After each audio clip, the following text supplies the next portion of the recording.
আওয়ামী লীগের।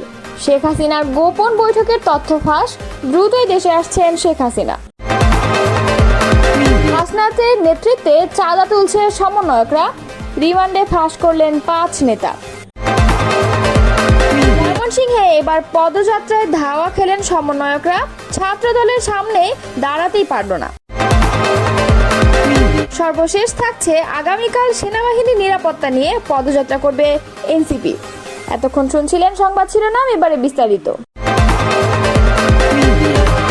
জাতীয় নাগরিক পার্টির দক্ষিণাঞ্চলের মুখ্য সংগঠক হাসনাত আব্দুল্লাহ বলেছেন, আমরা চাঁদাবাজির বিরুদ্ধে কথা বলি, আমরা চাই নতুন রাজনৈতিক বন্দোবস্ত, কিন্তু আপনারা চান চাঁদাবাজি।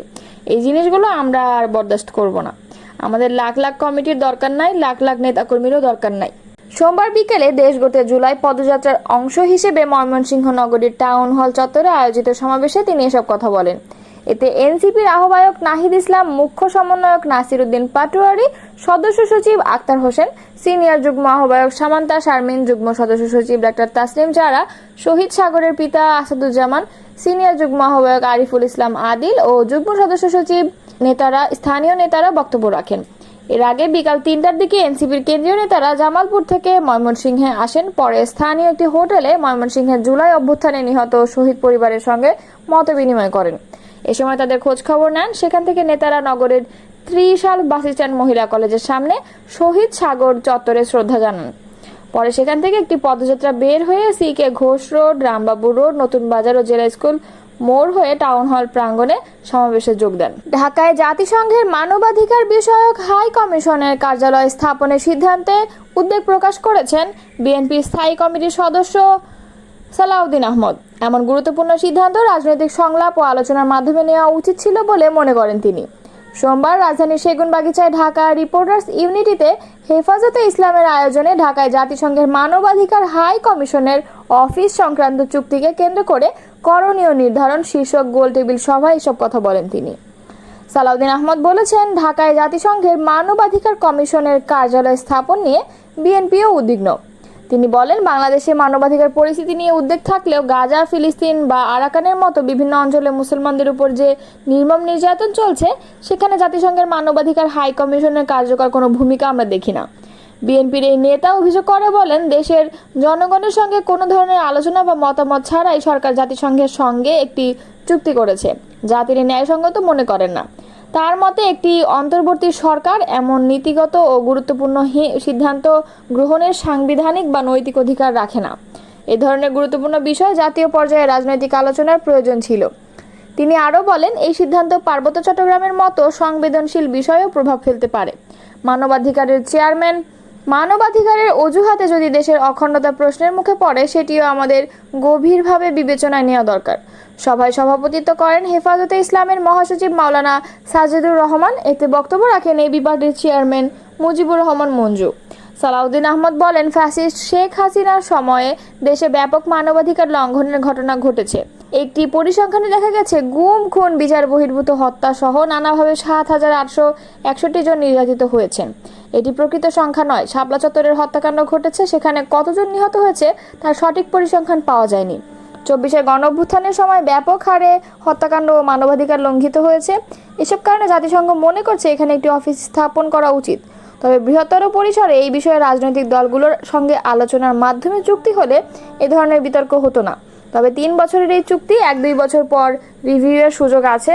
সরকার যেন যাচাই বাছাই করে পুনর্বিবেচনা করেন। আগামী নির্বাচনে আওয়ামী লীগ, তার সহযোগী এবং জাতীয় পার্টি ও 14 দল সহ কেউ যেন অংশ নিতে না পারে, সে বিষয়ে নির্বাচন কমিশনকে অবশ্যই সচেতন থাকতে হবে বলে মন্তব্য করেছেন গণ অধিকার পরিষদের সাধারণ সম্পাদক রাশেদ খান।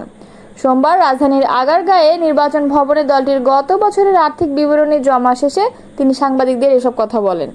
রাশেদ খান বলেন, সরকারের পক্ষ থেকে আওয়ামী লীগের সাংগঠনিক কার্যক্রম নিষিদ্ধ ঘোষণা করা হয়েছে, কিন্তু যারা আওয়ামী লীগের দোসর ছিল, যারা আওয়ামী লীগকে ফ্যাসিস্ট বানিয়েছে, সেই জাতীয় পার্টি এবং 14 দলের বিষয়ে সরকারের এখন পর্যন্ত কোনো সিদ্ধান্ত গ্রহণ করেনি। যেমনিভাবে আওয়ামী লীগের নিবন্ধন স্থগিত করা হয়েছে, ঠিক একই প্রক্রিয়া জাতীয় পার্টি এবং 14 দলের নিবন্ধন স্থগিত ঘোষণা করতে হবে। এ বিষয়ে আমরা নির্বাচন কমিশনের গৃহীত পদক্ষেপ সম্পর্কে জানার জন্য এখানে এসেছি। আমরা প্রধান নির্বাচন কমিশনারকে জিজ্ঞাসা করেছি যে এই বিষয়ে আপনারা কতটুকু অগ্রসর হয়েছেন। তিনি আমাদের জানিয়েছেন এ বিষয়ে আসলে নির্বাচন কমিশনের করার কিছুই নেই।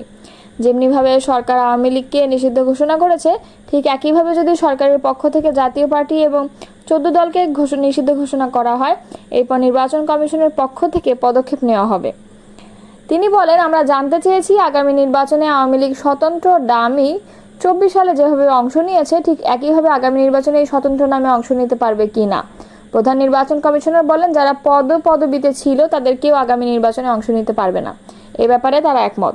রাশেদ আরও বলেন, যদি সরকার 14 দল এবং জাতীয় পার্টিকে নিষিদ্ধ করে, তাদের সাংগঠনিক কার্যক্রম বন্ধ করে, আগামীকাল কাজটি করলে পরশুদিন নির্বাচন কমিশন তাদের নিবন্ধন স্থগিত ঘোষণা করবে। আমরা যেহেতু আজ বিষয়টি জানলাম, অবশ্যই আমরা সরকারের কাছে, প্রধান উপদেষ্টার কাছে এই বিষয়ে লিখিত একটি স্মারকলিপি দেব। অন্তর্বর্তীকালীন সরকার নির্বাচন দেওয়ার সক্ষমতা নেই বলে মন্তব্য করেছেন জাতীয় পার্টির চেয়ারম্যান জি.এম. কাদের। সোমবার এক বিবৃতিতে জাতীয় পার্টির চেয়ারম্যান এমন মন্তব্য করেছেন। বিবৃতিতে জি.এম. কাদের বলেন, এখন সরকারের ঘনিষ্ঠরাই বলছে এই সরকার নির্বাচন দেওয়ার সক্ষমতা নেই। বর্তমান সরকার নিরপেক্ষ নয়। সরকারের ঘনিষ্ঠরাই বলছেন এই সরকারের মধ্যে আরেকটি সরকার আছে।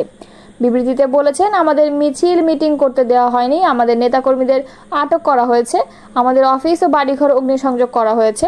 তখন সরকার উৎকণ্ঠিত হয়নি, এমনকি দুঃখ প্রকাশও করেনি। যেদিন থেকে আমি এই সরকারের সমালোচনা করা শুরু করেছি, সেদিন থেকে আমার নামে মামলা দেওয়া শুরু করেছে।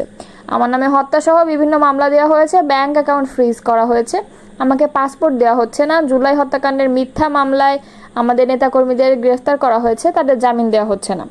তিনি বলেছেন, দেশের এই অসহনীয় পরিবেশ থেকে মুক্তি পেতে সবার অংশগ্রহণে একটি অবাধ, নিরপেক্ষ, গ্রহণযোগ্য নির্বাচনের বিকল্প নেই।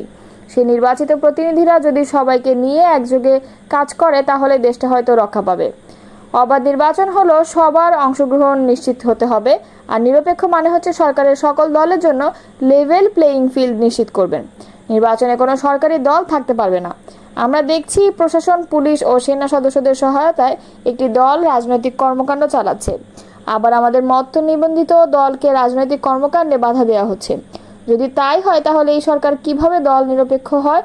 ফলে বর্তমান অন্তর্বর্তী সরকারের রাষ্ট্র পরিচালনা ও গ্রহণযোগ্য নির্বাচন আয়োজনে সক্ষমতা নিয়ে প্রশ্ন উঠছে বলে মন্তব্য করেছেন। তিনি বলেছেন, বাংলাদেশের দুর্ঘটনা যেন নিত্যনৈমিত্তিক ব্যাপার হয়ে দাঁড়িয়েছে। অন্যদিকে দেশের বিভিন্ন স্থানে বন্যা শুরু হয়েছে, কিন্তু দুর্যোগ ও দুর্ঘটনায় মানুষের যে দুর্ভোগ, তা কয়েকগুণ বেড়ে যায় দুঃশাসনের কারণে। যখন রাষ্ট্র সঠিকভাবে কাজ হয় না, দুর্নীতির হার আকাশচুম্বী হয়ে দাঁড়ায়, তখন যে কোনো দুর্যোগ বা দুর্ঘটনায় মানুষের দুর্ভোগের পরিমাণ অনেক বেড়ে যায়। মাইলস্টোনে স্কুল দুর্ঘটনা পরিদর্শনে গিয়ে সরকারের কিছু পদস্থ কর্মকর্তা জনরোষের শিকার হয়ে 9 ঘন্টা অবরুদ্ধ ছিলেন। গণমানুষের ক্ষোভ ও ঘৃণার কারণে আইনশৃঙ্খলা